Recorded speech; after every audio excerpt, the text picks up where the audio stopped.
Alors le MoDem suit donc la ligne fixée par son patron, François Bayrou. Pas d'accord national, mais des alliances au coup par coup avec la gauche ou la droite, on vient de le voir.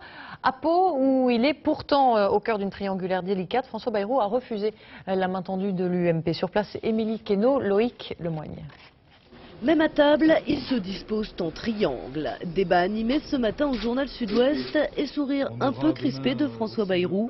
La partie s'annonce difficile pour le président du MoDem qui arbore toujours uniquement les couleurs de son parti.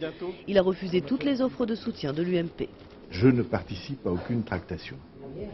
Il y a des maires de villes importantes, de droite et de gauche, des candidats de villes importantes qui m'ont appelé, j'ai parlé avec eux, mais je ne vais pas mettre Pau en balance avec tout ça.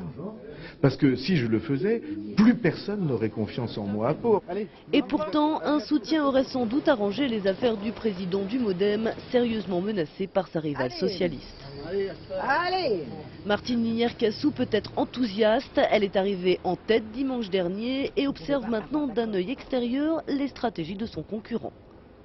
Je pense que la stratégie qui consiste à dire, comme le dit ici François Bayrou, ni gauche, ni droite, ni même MoDem, en ce qui concerne sa liste, c'est quand même quelque chose qui déboussole.